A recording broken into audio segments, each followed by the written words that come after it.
2 ദിവസമായിട്ട് എൻ്റെ അടുക്കള കിടക്കുന്ന കോലം കണ്ട എനിക്ക് പനിയും ജലദോഷമൊക്കെ ആയതുകൊണ്ട് തന്നെ എനിക്ക് രാത്രി പാത്രം കൈയൊന്നും വെക്കാൻ പറ്റുന്നുണ്ടായിരുന്നില്ല കേട്ടോ. എത്രയൊക്കെ വയ്യെങ്കിലും ഞാൻ അടുക്കളയിലും ഒന്ന് വൃത്തിയാക്കി വെക്കാൻ നോക്കാറുണ്ട് കേട്ടോ. കാരണം എനിക്കിങ്ങനെ അടുക്കള മിസ്സായി കിടക്കുന്നത് തീരെ ഇഷ്ടമല്ല. പിന്നെ എനിക്ക് എന്തോ ഒട്ടും വയ്യാത്തതുകൊണ്ടിട്ടാണ് എനിക്ക് ചെയ്യാൻ പറ്റാത്തത് കേട്ടോ. പിന്നെ ഞാൻ രാവിലെ എണീറ്റ പാടെ തന്നെ പൂരിക്കുള്ള മാവൊക്കെ കുഴച്ച് വെച്ചിട്ടുണ്ടായിരുന്നേ. പിന്നെ വേഗം തന്നെ പയർ വേവിക്കാണ്ട് വെച്ചിട്ടുണ്ട്. പിന്നെ ചായയിലോട്ട് നല്ലോണം ഏലക്കപ്പൊടിയൊക്കെ ഇട്ടിട്ടുണ്ട്, ചായ കളിപ്പിക്കാൻ വേണ്ടി വെച്ചിട്ടുണ്ട്. പിന്നെ കയ്യോടെ ആ പാത്രങ്ങളൊക്കെ കഴുകി മാറ്റി സിങ്ങൊക്കെ ഒന്ന് കഴുകി ഇടുന്നുണ്ട് കേട്ടോ.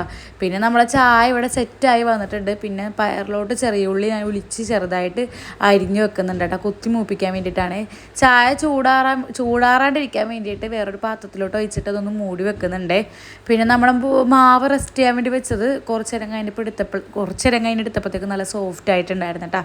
പിന്നെ വേഗം അങ്ങോട്ട് പൂരി അങ്ങോട്ട് ചുടാന്ന് വിചാരിച്ചു. അപ്പോഴത്തേക്ക് നമ്മുടെ ഇക്കാക്ക പല്ലേക്കാനും കാര്യങ്ങളൊക്കെ ആയിട്ട് ബാത്റൂമിലോട്ട് പോയിട്ടുണ്ട് കേട്ടോ.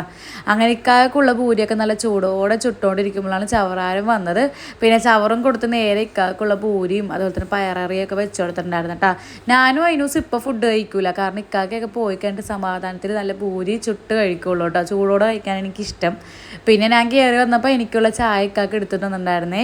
ഞങ്ങൾക്കൊരു കല്യാണം ഉണ്ട് കേട്ടോ നാളെ. അപ്പോൾ നാളെ ഇടാനുള്ള ഡ്രസ്സാണ് ഇക്കാക്ക് ഇട്ട് നോക്കുന്നത്. വല്ല തയ്ക്കാൻ ഇറക്കം കുറക്കാൻ എന്തെങ്കിലുമൊക്കെ ഉണ്ടെങ്കിൽ അത് അങ്ങോട്ട് ചെയ്യാമെന്ന് വിചാരിച്ചിട്ടാണ് ഇക്കാക്ക് ഇട്ട് നോക്കുന്നത്. പിന്നെ ഇക്കാക്ക ജോലിക്ക് പോയതിനു ശേഷം ഞാൻ വീണ്ടും എൻ്റെ പണിയിലോട്ട് കടന്നിട്ടുണ്ട്.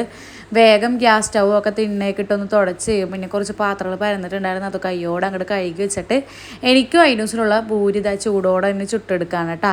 പിന്നെ കുറച്ച് ചോറ് ഇടിപ്പുണ്ട് ഇന്നലത്തെ, പിന്നെ സാമ്പാറൊക്കെ ഉണ്ട്. അപ്പോൾ അതൊക്കെയാണ് നമ്മൾ ഇന്ന് ഉച്ചക്കത്തേക്ക് കഴിക്കുന്നത്. അപ്പോൾ ഇന്ന് രാവിലത്തേക്ക് മാത്രം പണികളുള്ളൂ, ഉച്ചക്കത്തേക്ക് പണികളൊന്നുമില്ല.